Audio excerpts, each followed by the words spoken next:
So, welcome everybody. Thank you for coming.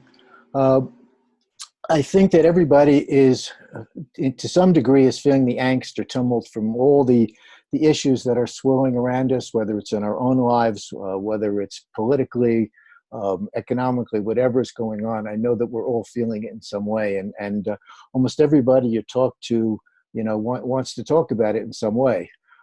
So I really would like to kind of paint the landscape here. So we can begin to understand and unravel some of the dynamics that are really at the core of all these issues and experiences that we are having. So I'm really going to kind of start at the top, and I know that a lot of this for everybody will be kind of review, but I think it needs to all be pulled together, in one kind of grouping here, so that we can understand the whole picture and how these pieces are working together. For me, clearly, the lunar nodes in Cancer and Capricorn are the underpinning of the time that we're passing through. And they're especially augmented because we have two heavy outer planets which are in Capricorn. We have two eclipses coming up with both of those heavy planets on the south node. So the Capricorn energy is not doubled, it's like tripled or quadrupled here. It's quite intense. We're going to be working through this through May 20th, and I'm going to come back to the archetypal expressions of some of these as we move through the talk. But I just want to lay out, put the pieces of the puzzle together. The other two pieces that I think are quite significant is Jupiter in Sagittarius and Neptune in Pisces. Jupiter is going to be in Sag, through the end of this year. Neptune will be in Pisces actually through 2025, which is a significant event, which again, I'm going to touch on a little later in the talk. But there's a lot going on here. There's a significant correlation between Jupiter and Neptune because up until the late 19th century, Jupiter was considered to also be the ruler of Pisces until Neptune was discovered. They both represent a number of things. There's overlaps in the meanings and in the dynamics here.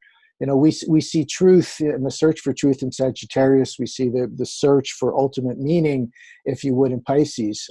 Pisces is the truth. It's all the truth because it's inclusive. It includes everything. Nothing's left out. Jupiter's a little bit more selective, a little bit more subjective and personal.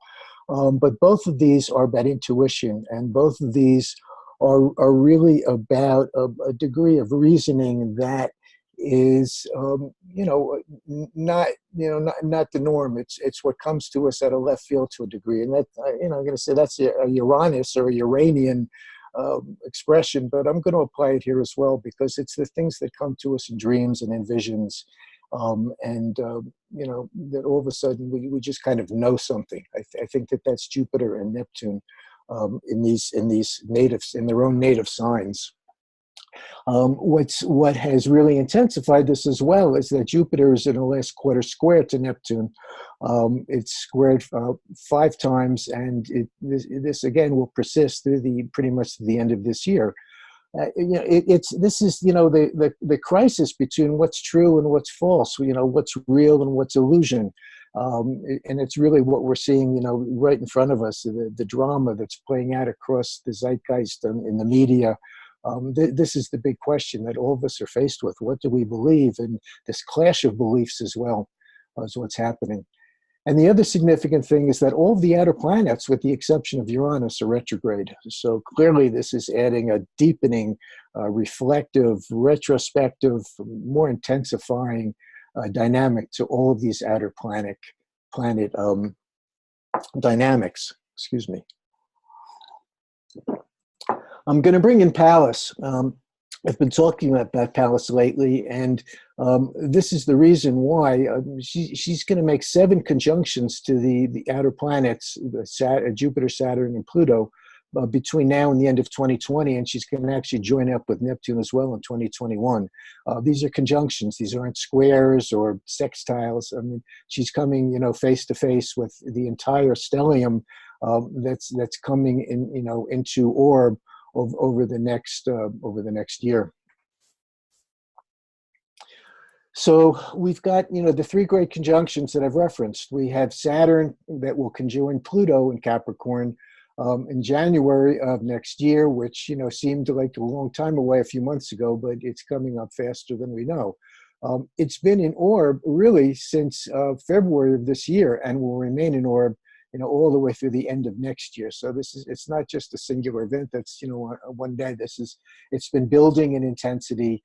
I already did an EA Zoom talk here about 2 months ago, and this is the link to it. You certainly can find it in the same place you're going to find this one if you search on my name. And I go through all of these dynamics with great detail. And then we're going to have Jupiter conjunct Pluto. And this is going to occur in December of next year. It's going to follow up, through December of next year. Jupiter and Pluto will conjoin 3 times in April, August, and November, with the August conjunction being the part of the retrograde cycle. We have a little quote here from Charles Harvey. He says, "These 2 planets used to be known as the great chronogrators, or rulers of the ages. The cycle can be considered the ground base of human development, from which the interaction between perception and ideas, potentialities, possibilities, and their manifestation in the concrete world," Capricorn, in the concrete material world. So we can see the import. Ray Merriman called the Saturn-Pluto conjunction, this is documented to, just follow all of the major economic cycles. So we can see that these 2 conjunctions alone are clearly going to bring about a beginning of a whole new cycle. It's not just one cycle, but it's these 3 cycles really kind of launching at the same time. It's quite enormous. It's an epic time space that we're going to move through.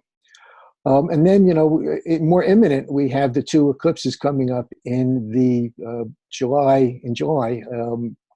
I'll have a little bit more to say about the July 2nd one as we get to it. So why am I bringing in the nodes? We know from EA the importance of the lunar nodes. These eclipses occur whenever the new moon, which is a solar eclipse, or the full moon, which is a lunar eclipse, occur within 18 degrees of the nodes. When the luminary is on the nodes, that is an eclipse. And these nodes, we know, are clearly they're the karmic axis from past to future that are integrated and anchored in each present moment by the moon. We see the South Node as what we've brought in with us to a great degree. It's our habitual pattern, the cosmic end product of the soul's lunar experiences from the past. Because from lifetime to lifetime, we pick up where we left off. It's our emotional memory that's re-imaged through the relive experiences, the relive emotional experiences of early childhood, our relationship with our mom, our dad, our siblings, what we pick up, in those first 7 years before our first Saturn square. And it's the moon's natural tendency to remain anchored in these past emotional patterns. It's the lunar South Node. It's our lowest center of gravity, our karmic point by default. It's where we go by default. Western astrology, sometimes likes to urge us to move out of our South Node into our North Node. We can never leave our South Node. It's who we are. It's who we've been for many, many lifetimes, and we bring it with us. The work here is to find the synthesis point through the current moon, the current natal moon, and synthesize it with the lunar North Node. Because the lunar North Node is our soul's intention going forward. It's our probable future. It's something that's been seeded by our soul. But we have to water it. We have to cultivate it. We have to go out and meet it. And it will facilitate and actualize our evolutionary growth when we choose it. So it's working in the moment. The moon is our most conscious part. It's our emotional body. It's where we know in any moment, are we safe? Are we not safe? Is this a safe place for me? Or, is there something wrong here that needs to be adjusted? And this is how we move forward, by those emotional impulses that we get, and to learn to validate those emotions. That's what our moon's about, to find that emotional self-reliance, that we can trust what we're feeling. So this is the July 2nd Cancer eclipse that's coming up quite shortly. Cancer and Capricorn. This is mother. It's not just our mother. It's the great mother. It's all mothers. It's everything having to do with motherhood. So it becomes our family, our country, our clan, our tribe. It's our security. It's our safety. It's our sanctuary. The moon, the fourth house. That's our cave. That's where we go when we need to feel safe. We withdraw into that lunar space to find our safety. We may know that some of the circumstances that we're holding on to, even relationships we're holding on to, aren't working anymore. But they're known, they're familiar. It's a habitual behavior that's easy for us, so we stay in it. The Capricorn conjunctions obviously can bring in pressure, depression, loneliness. I guess I was looking at the lunar eclipse here when I wrote that. But the issues are the same. We have, I'm sorry, that is Saturn. Excuse me. With Saturn opposing the lunation, we definitely have pressure and depression and loneliness. These things are, it's inherent in feeling secure, because at times we don't feel secure. We don't feel safe. We feel, the things are not going the way that we had anticipated. Things are not unfolding as we've expected. It's easy to become depressed that what's familiar is not showing up. I think a lot of us are also can see that we're having issues dealing with aging, or if it's not our own aging, perhaps we're caring with somebody who's elderly in our family. Almost everybody I talk to is somehow, it's either themselves or someone else in their family who is facing aging and maturing issues. And then it brings up health issues and really issues of self-care, because this is the Capricorn component to it. This is the Saturn component of taking responsibility and being our own responsibility, being our own authority in terms of our health, listening to our body, and hearing, what it is that we need to do, and not ignoring the things and hoping that, that pain will go away. We've got Moon square Chiron, at this eclipse as well. And so, wounding is clearly, on the agenda. Being wounded, feeling wounded. Chiron in Aries, to me, speaks to, self-wounding. So to a great degree, we could be experiencing wounding that we've brought on by, to ourselves. Or wounding that we've done to someone else who's close to us who really is like ourselves. And that is hurting ourselves, in close relationships, or a family member, where we're lashing out at them, but it's really ourselves who's going to end up taking the hurt. The Moon is squaring Pallas, and I'm going to speak more to Pallas. She informs us. She is that higher octave transformer between Uranus and Mercury, and she gives us messages. So this becomes messages heard but not heeded. And again, I think that this talks to the self-care and the healthcare, and have to do with taking responsibility. There's the need to be heard too, and or can be too outspoken with Mercury conjunct Mars and Leo. And there's also a need to find our primary authenticity, and feeling at home in ourselves. Just feeling at home in our own body with Vesta conjunct Uranus. So the two other things that are coming up as well, that nobody really is talking about too much about. We talk about the Pluto return, but we're also going to have a U.S. Neptune opposition, which is going to occur before the Pluto return. Neptune has a 156-year orbit, and we are coming up to the same place in our orbit, where in that cycle where Neptune was in 1858. History doesn't repeat, but it rhymes. In 1858, there was a famous Supreme Court case of Dred Scott, and the Dred Scott ruling was that Negroes were not citizens, and therefore were not entitled to equal protection under the law. This is what happened at the last time Neptune was at the same degree it actually is today. And no, actually, where it was, excuse me, at the opposition. And again, we have this opposition will occur 3 times through 2021 and through 2022. And when it finishes, we have the U.S. Pluto return coming up, which we can't really, we don't really know too much about it because nobody is alive who was here when when it happened the first time. We only have the indications it was the time of the American Revolution for sure, but how it will play out in this return is hard to say. And the reason that these are important, look at these transit dates. I use 5-degree orbs for outer planet transits. So this Neptune opposition began in April and will last for the next 6 years. And the U.S. Pluto return began in March and will also last for the next 6 years.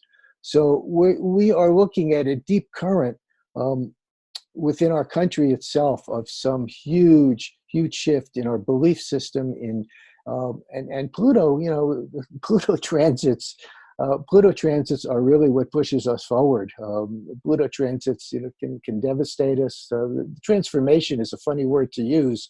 You almost have to kind of laugh a little bit. Okay, I'm going to be transformed. Well, when these things happen, we wish it was just a transformation because generally they're much more intense. And I don't hold astrology to be especially well served as a predictive science, but clearly we're facing some upsets and disruptions as the next 5 and 6 years unfold.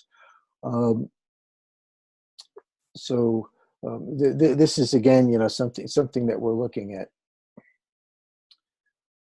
This is what the July 2nd eclipse looks like on the U.S. chart. I've been playing around with a number of different U.S. charts. I don't know that I'm 100% happy with the Gemini rising. I've been working with this. This is the Sagittarius rising. Both of them really do express the American personality, but neither one of them historically is logically correct. So it's interesting. I've come across some new information. I'm studying a chart which is actually a Virgo chart that was erected for the declaration of the War of American Independence on January the 6th, 1775. In other words, when the Declaration of Independence was released on July 4th, 1776, America had been a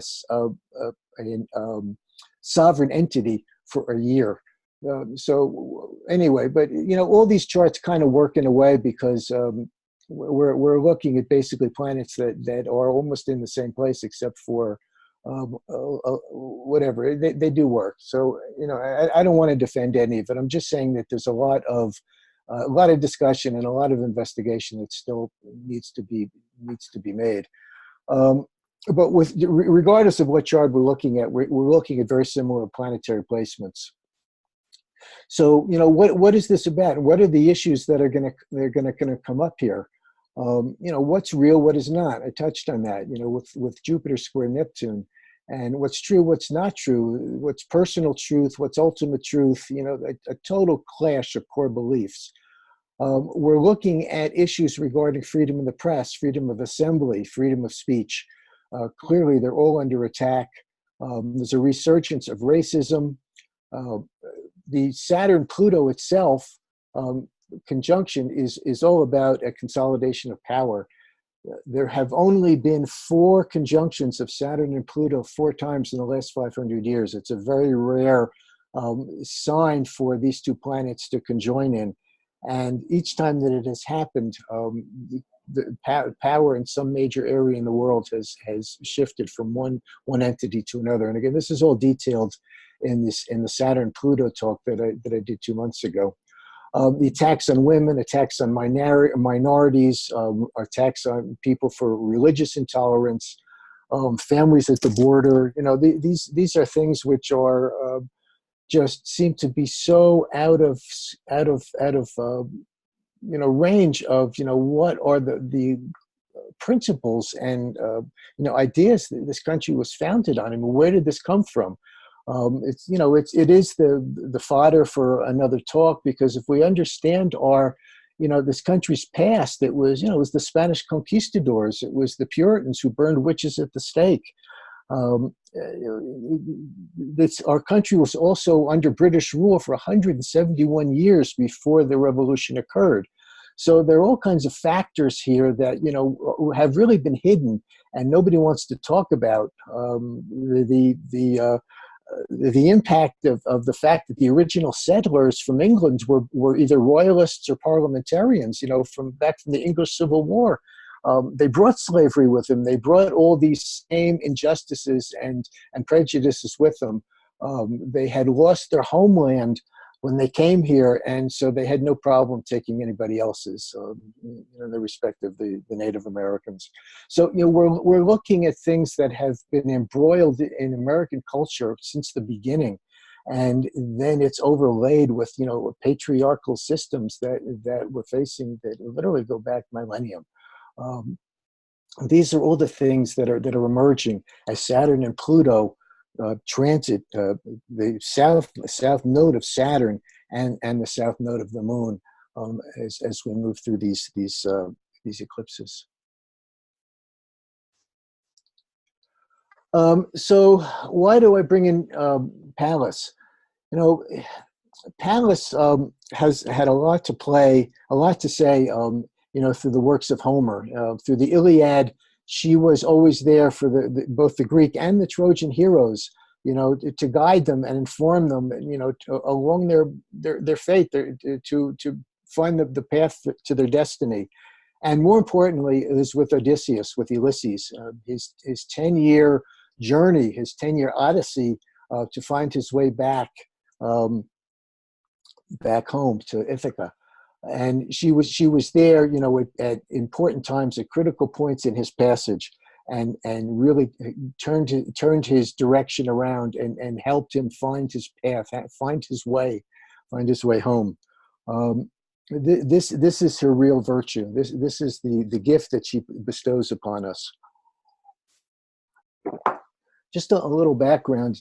I think most of you are probably familiar with Pallas, but just to understand who she is mythologically and astrologically, you know, she was the daughter of Zeus, born parthenogenically from his head. So she represents our crown chakra. She was born, you know, on the battlefield, fully clad in armor. Hephaestus, the god of the forge, Zeus's son, had cleaved Zeus's head because he had a horrible headache, and outleapt Pallas, you know, screaming a battle cry. What's really important for us to understand is that was the goddess most engaged with mortals. Hera was too busy, you know, with chastising Zeus and her family. Vesta was too much of an introvert, if you would.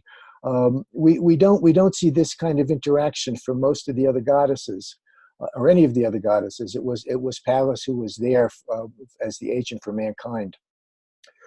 She was the goddess of wisdom. She's a strategist, warrior, activist, patroness, and protectress. I think is really an important way to view her. Significantly, she's all about pattern recognition. I think that if you were to look in the charts of many astrologers, you would find that Pallas was dominant or in the chart, because as astrologers, we need to recognize patterns when we look at a chart. That's Pallas's role. She's able to see the big picture, and when you understand the big picture, the larger vision, then you can understand how each of the smaller pieces fits into that big picture. She was a woman in a man's world. She opens the space for women to find an equal place in patriarchal society. And as I said, she informs us. She is a messenger. She's the octave transformer between Mercury, the lower mind, and Uranus, the higher mind. So what's her importance here? What's the significance? Just to go back a little bit, she was conjunct the lunar south node and Neptune in Pisces at the time of the Women's March in 2017. She was conjunct the lunar north node during last July's eclipse season. Has been squaring the lunar nodes all year and will through the end of August. And at the Leo total lunar eclipse in January, she joined the Cardinal Grand Cross, and she's, as I said, she squares the lunar nodes and opposes Uranus and Eris. Most significantly, she will conjoin Jupiter, Saturn, and Pluto at their stellium in December of 2020. This is the map for that event. If you look here, you can see the transits I just described. These are her nodal transits, and these arrows point to the great conjunctions that we refer to. So this is Saturn, Pluto, Jupiter, Pluto 3 times, and then Jupiter, Saturn. And Pallas, because she will retrograde through this period, is weaving herself in and out of these conjunctions. And on December 21st next year, when we have this great stellium of these 3 planets coming together, she's right there.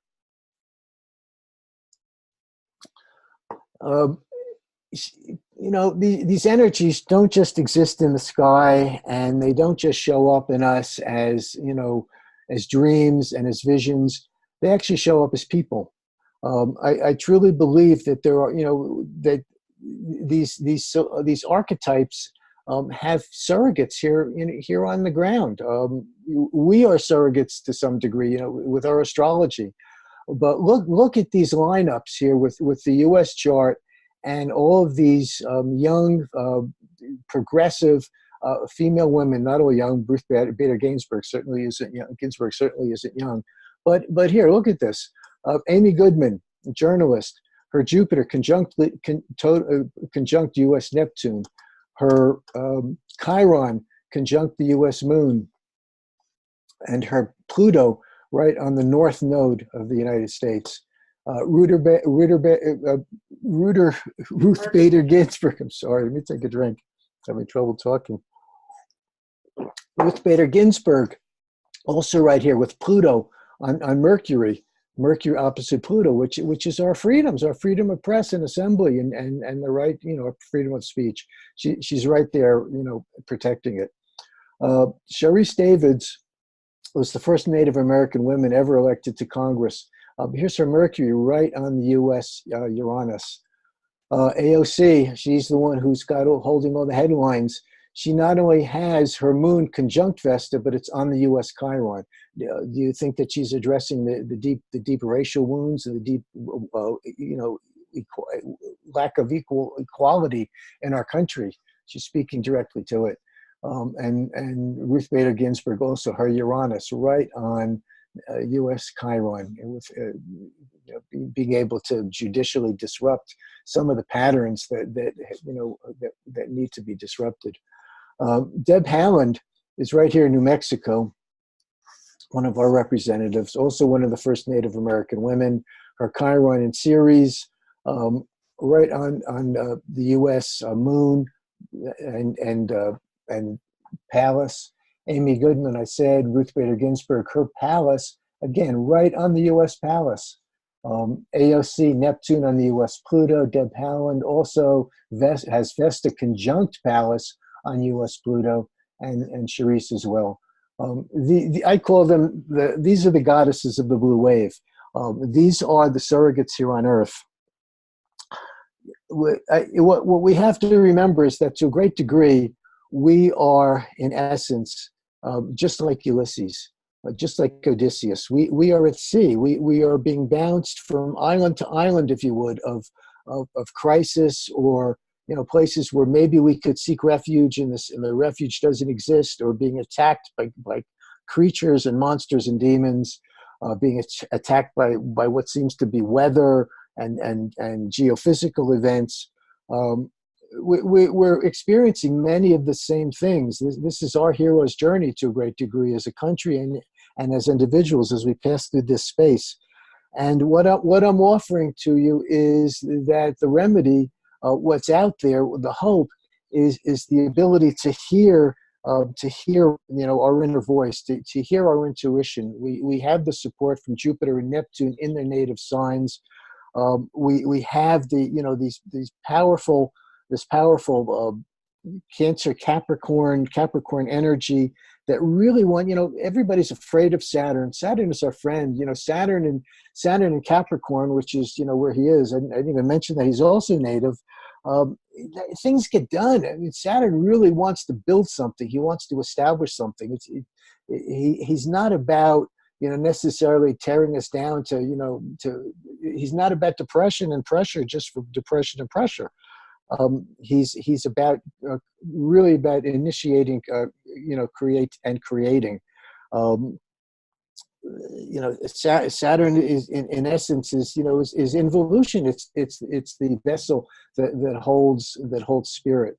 So we have to look at the big picture. We have to have the vision to understand that there's something much greater than we perhaps are seeing that's unfolding, and to understand that these things that are disruptions and interruptions, all this Uranian energy that we're experiencing, and all this Plutonian and Saturnian energy that we're experiencing, is really just a reworking. And we have to reimage, we have to reimagine, you know, where it can go, where it is going to go, because it is us who are dreaming it. This is all a collective dream that we're having. And we have been collectively dreaming things, unfortunately, that have brought us the issues that we now face. But we can't change that dream. And we are getting information from our intuition and from you know, our higher selves that are able to show us that there is a way forward, that we can walk. So I thank you all for coming. I hope you enjoyed this talk, and be well. Fantastic. Thank you, Daniel. We do have quite a few people join in the audience now, so will you do a Q&A? Sure. Okay. Any questions or comments? Hi, Daniel. This is Wendy. Thank you so much. That was wonderful. Thank you, Wendy. I missed part of it because I was just driving home from work. Did you talk about the eclipse, the second eclipse? No, I only did the first. Okay.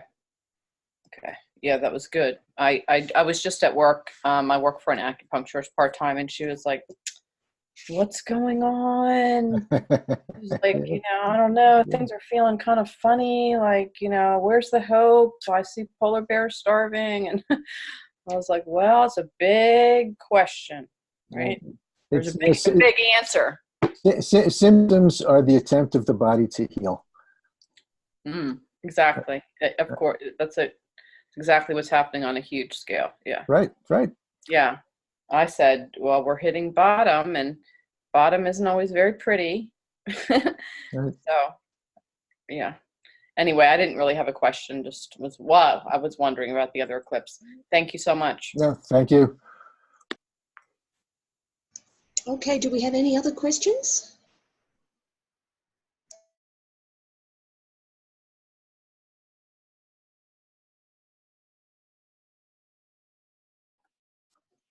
Okay, well, that brings us to the end of your meeting, Daniel. Thank you so much from all of us, and looking forward very much to seeing you next time. Thank you. Namaste.